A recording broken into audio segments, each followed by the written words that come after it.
los valores normales de la temperatura varían entre los 36 y los 37 grados.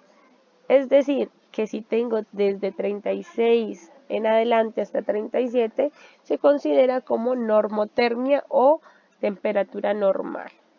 Si por el contrario los límites están por debajo de la temperatura, que es 36, básicamente consideramos que hay una hipotermia cuando estamos por debajo de 35 grados centígrados. Y para hablar de fiebre, primero debemos entender que hay un espacio, entre la fiebre y la normotermia que se llama febrícula. Y esta febrícula es la temperatura cuando está ligeramente alta y está entre los 37,1 hasta los 37,9. Para hablar de fiebre necesitamos estar por encima de 38 grados. O de hipertermia en otros casos que también la conocen con ese nombre. También, en cuanto a la temperatura, hay que entender que las temperaturas van a cambiar según la normotermia, es decir, la temperatura normal, dependiendo de la edad de las personas. Entre más pequeños estamos, la temperatura puede llegar a ser mucho más alta y puede ser normal. Y cuando ya somos más adultos, pues ya consideramos los valores normales entre 36 y 37. Ahí tienen ustedes una tablita que pueden revisar y verificar que dependiendo de la edad, la temperatura pues va a ir cambiando. Por ejemplo, cuando se tienen 3 meses puede estar una temperatura normal entre 37,4 o más o menos 0,4 entre más arriba, o sea, puede llegar hasta 37,8 y hacia abajo hasta 37. Y se considera normal en los menores que tienen 3 meses. Y así sucesivamente, como logran ver en la tablita. Después de los 13 años, o ya en la adolescencia, ya se adquieren valores normales entre los 36 y 37 grados para considerar la normotermia.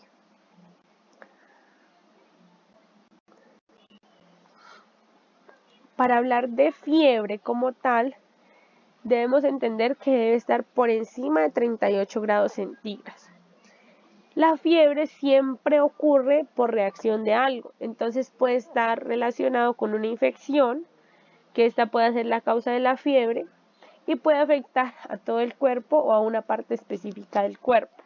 Es decir, tener temperatura alta en una parte específica donde está ocurriendo la infección o en que sea en todo el cuerpo porque la infección ya se regó a todo el cuerpo. La fiebre también puede ser causada por medicamentos, como los antibióticos, los opioides o los antihistamínicos, que más adelante los miraremos y descubrirán el por qué ellos pueden causar fiebre. Y en este caso, si la fiebre ocurre por medicamentos, se le conoce como fiebre medicamentosa. Puede estar causada también por un trauma grave o lesión. El trauma es algo que llega y golpea mi cuerpo.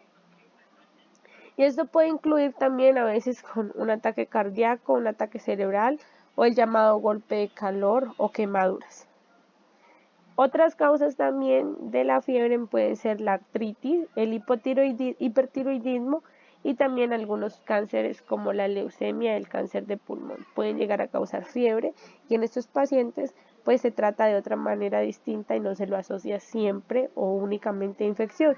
Como se creía anteriormente, las mamitas ven que su hijo tiene fiebre y lo primero que piensan es en infección y empiezan a darle antibiótico.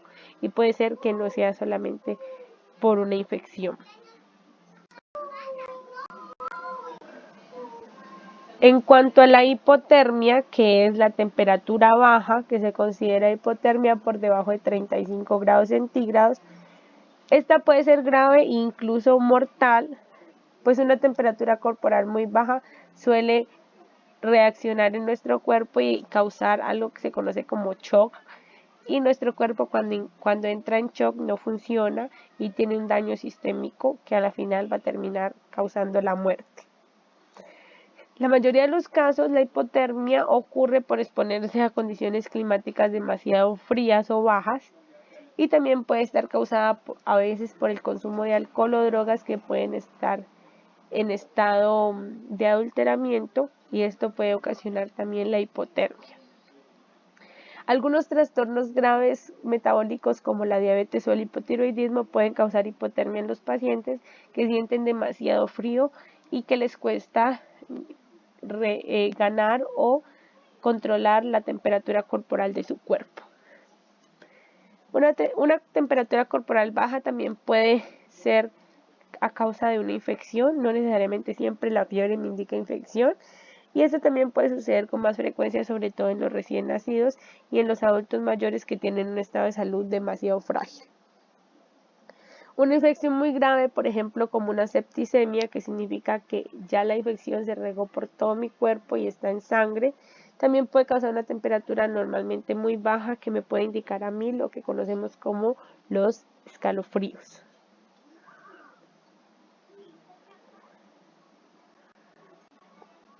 Y una temperatura corporal muy alta puede estar causada también por algo que conocemos como golpe de calor. Esto sucede cuando el cuerpo no puede controlar su propia temperatura y la temperatura corporal termina o continúa subiendo.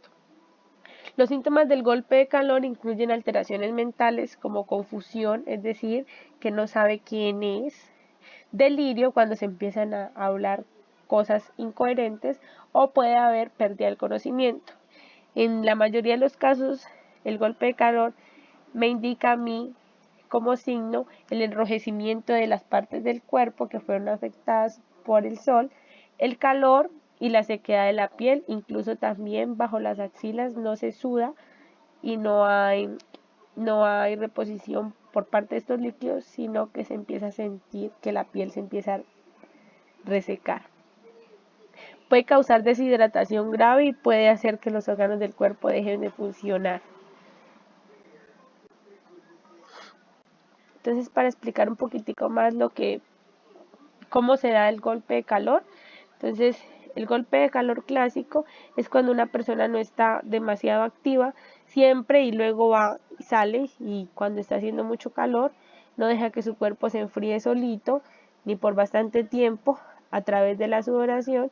Esta persona a veces deja hasta de sudar y el golpe de calor puede desarrollarse después de varias horas o días.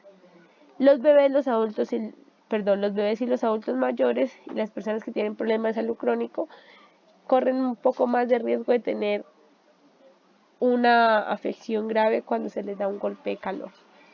Este golpe de calor es dado por un día soleado, por ejemplo, donde yo salí y me expuse demasiado al sol y por esta razón no me cuidé, no tuve control de lo que estaba pasando, me expuse demasiado y cuando regreso a la casa, pues lo que dicen los papás, que uno se insoló, básicamente es esto.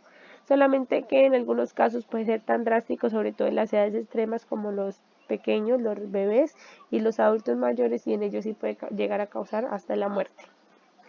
Y el golpe de calor que es inducido por el ejercicio, pues ocurre cuando salgo a ejercitarme o a caminar en un día que es demasiado caluroso y que por la misma razón dejo de sudar porque mi cuerpo está reteniendo líquidos, pero de alguna manera empiezo a eliminar mucho más y a deshidratarme, y esto puede hacer que mi temperatura se eleve demasiado, lo que me puede causar a mí un estado de deshidratación y también posteriormente la muerte.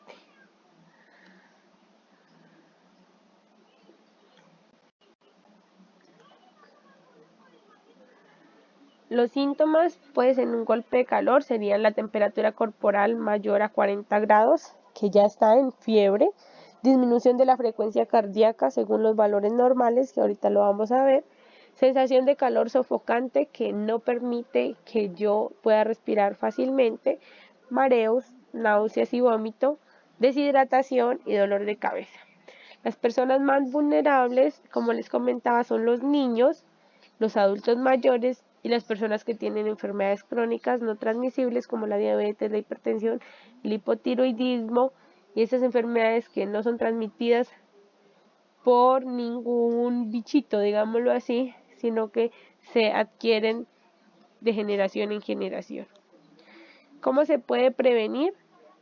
Ingiriendo por lo menos 2 litros de agua al día. No exponerse a los rayos del sol por más de 1 hora, más cuando en esos tiempos que estamos que el sol es tan fuerte. Se debe vestir ropa ligera y evitar los colores oscuros, mejor utilizar colores claros. Usar sombrero o gorra para protegerse del calor en la cabeza y practicar ejercicio en lugares cerrados que no estén tan expuestos al sol.